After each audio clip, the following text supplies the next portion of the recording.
Is it possible that after reaching the age of 70, increasing the duration of walks not only fails to provide the desired benefits but can actually become an obstacle to holistic health?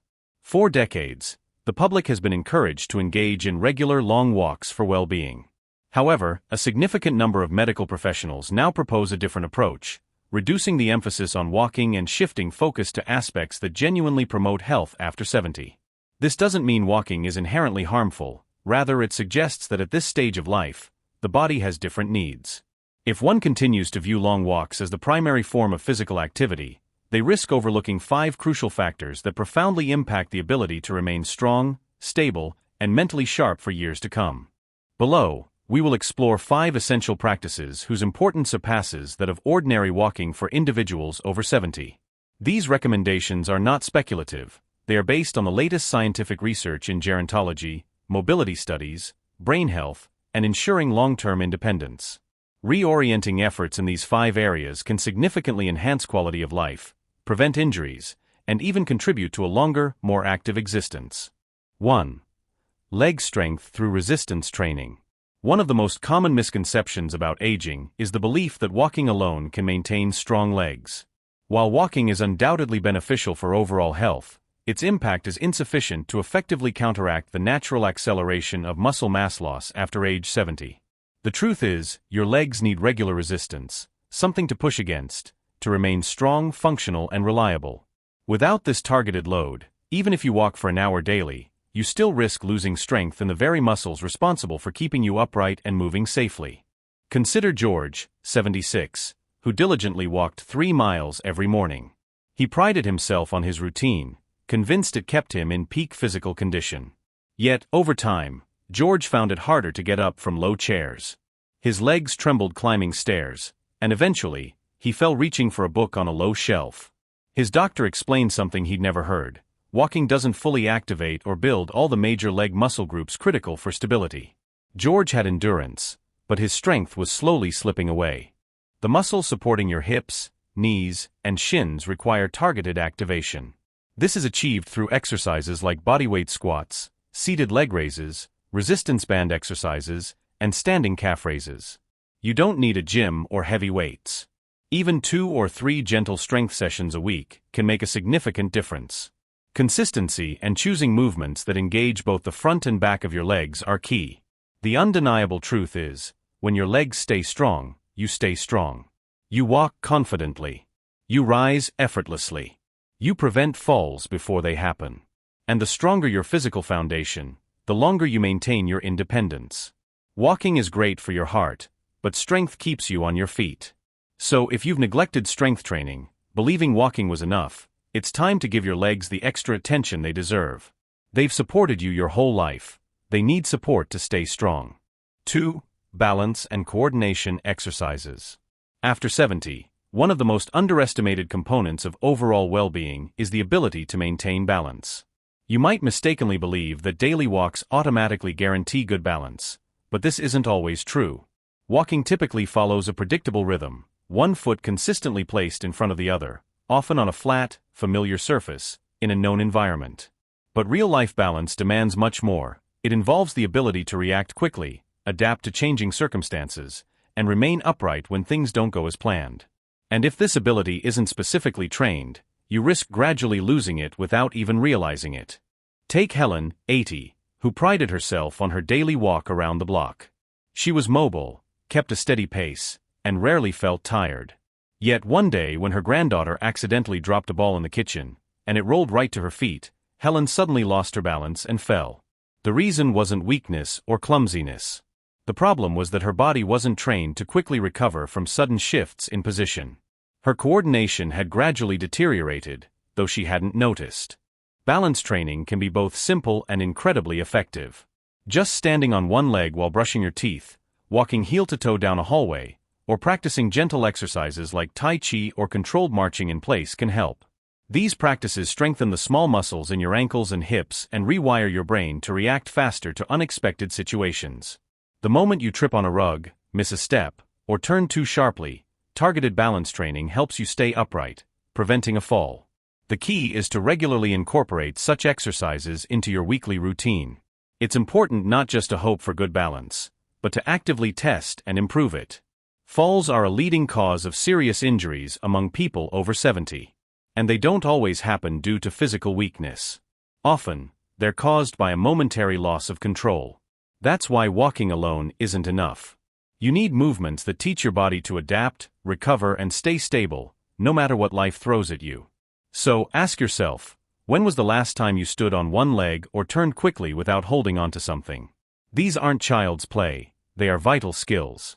And the more effort you put into training them now, the more likely you are to avoid a fall that could take months or even years to recover from.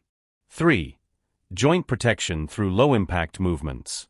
With years, our joints bear the brunt of every step. Decades of movement, effort, and inevitable wear and tear. And while walking certainly has its benefits, too much of it, especially on hard surfaces, can gradually erode the cartilage in your knees, hips, and ankles. After 70, the emphasis shifts not just to moving more, but to moving smarter. For many older adults, one of the most significant changes they can make is to reduce repetitive impact and transition to joint-friendly movements.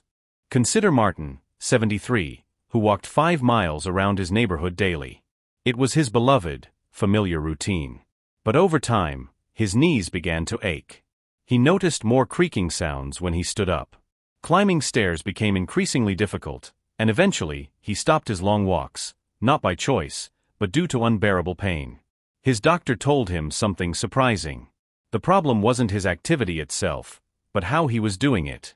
Long walks on concrete with already stiff joints were putting slow, constant stress on aging cartilage. This is why low-impact movements become critical after 70.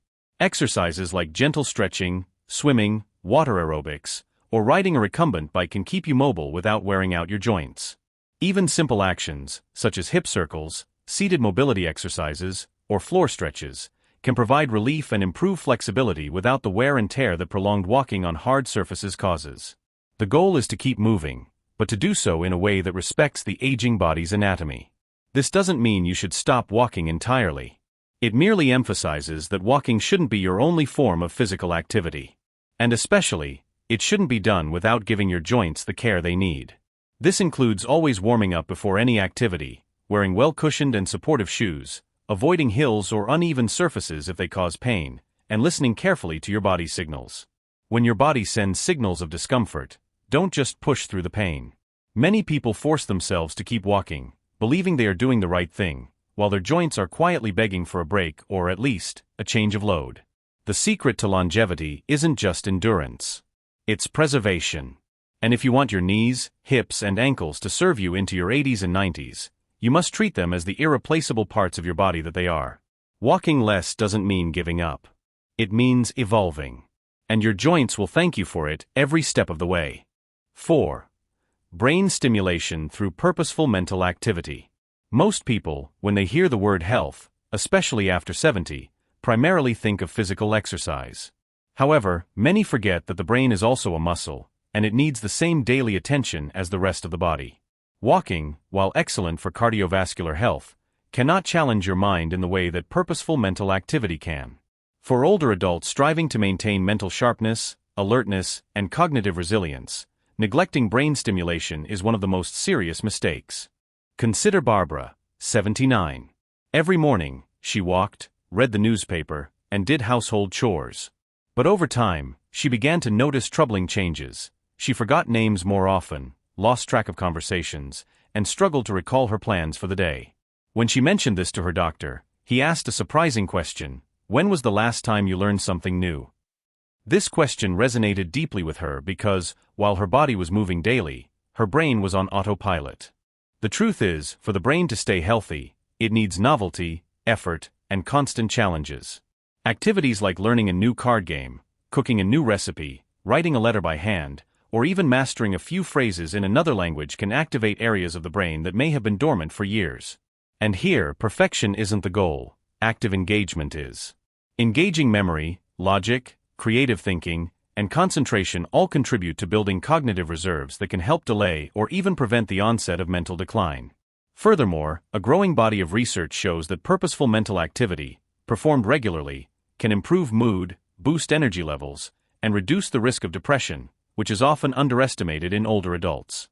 And unlike walking, which can become routine and passive, mental activity forces the brain to work and adapt. So if your days are filled with the same patterns, watching the same shows, doing the same chores, reading the same headlines, it's time to make a change. Pick up a puzzle, learn a poem, join a discussion group, or challenge yourself to do something just a little outside your comfort zone. A healthy brain isn't built by routine. It's built by curiosity, attention, and effort. And the more you give your brain what it craves, the more it will reward you with clarity, confidence, and the ability to fully engage in the years ahead. 5. Cardiovascular support through posture and breathing. At first glance, posture and breathing might seem too simple to significantly impact health. However, after 70, these two seemingly inconspicuous habits play a colossal role in maintaining heart health, brain function, and overall vitality. You might walk daily and still experience shortness of breath, dizziness, or struggle with a lack of energy. And the reason isn't always muscle condition. Often, it's about how you breathe and how you hold your body. Most older adults have never been taught proper deep breathing. Over time, shallow chest breathing and a slumped posture become automatic, limiting oxygen intake and putting extra strain on the heart. Recall Leonard, 78. He believed his shortness of breath was due to natural aging. He wasn't overweight, didn't smoke, and his walking routine hadn't changed in years. However, during a physical therapy session after a minor surgery, the therapist noticed something different. Leonard's shoulders were always rounded forward, his chest sunken, and he took short, quick breaths. He had been walking with poor posture for years. It turned out that during these walks, his blood oxygen levels dropped, forcing his heart to work harder than necessary. With simple work on breathing and posture alignment, his energy returned in just a few weeks. This is why diaphragmatic breathing, or deep belly breathing, is so powerful. It activates the parasympathetic nervous system, promoting calmness, focus, and good oxygenation of the body. It also lowers blood pressure and improves circulation. Combining this with proper posture, shoulders back, chin level, spine straight, creates the best conditions for the heart and lungs to work efficiently, especially during everyday movements. It's not about looking a certain way. It's about creating enough space within the chest cavity for internal organs to do their job without compression. And here's the most important part: you can work on breathing and posture anywhere, anytime, sitting, standing, lying in bed, or even while walking. The goal isn't perfection. The goal is consistency. Practicing 5 minutes of deep breathing in the morning, checking your posture throughout the day, and gently stretching your upper back and chest can drastically change how you feel by evening. These aren't flashy exercises, but they are the foundation for maintaining energy, calmness, and ease in your cardiovascular system. So the next time you feel short of breath or inexplicably tired, even after exercising, don't hastily attribute everything solely to age. Pay close attention to how you sit, how you stand, and most critically, how you breathe. For sometimes, the greatest impact on the length and quality of life isn't the distance walked, but the depth and correctness of your breath, even when you are at rest. Now that you've learned about these 5 fundamental shifts in approach to health, it's time to deeply reflect on their personal significance. Walking certainly retains its value, but after reaching the age of 70, one's well-being is determined by more than just the number of steps taken. It is inextricably linked to the strength of your legs, the reliability of your balance, the care you give your joints, the attention paid to your mind, and your ability to breathe fully, filling your lungs with air. Each of these areas directly impacts the length of your life and, even more importantly, its quality during the time you have. Many people, out of inertia, continue to adhere to habitual behaviors, not always realizing that their physical body has undergone significant changes. However, a person after 70 is no longer who they were at 50 or even 60. And this circumstance should not cause fear. On the contrary, it deserves deep respect. The body has become wiser, in some aspects more vulnerable, but in others, stronger. It now requires a different approach to care. An approach that listens carefully to its needs, that can adapt, and that clearly states, my goal is not just to stay constantly busy, but to purposefully maintain my health. Therefore, if you walk daily but wonder why your knees ache, or why you feel a decline in energy, or why your balance has worsened slightly, it's not your imagination. Your body is persistently demanding something more than just mechanical movements. It is calling for purposeful, conscious care. And the wonderful news is that you can start showing this care today, with one balance exercise, with one session of deep breathing, with one decision to hold your posture straight. And tomorrow, your body will respond to these efforts. It always possesses an amazing ability to adapt and remember.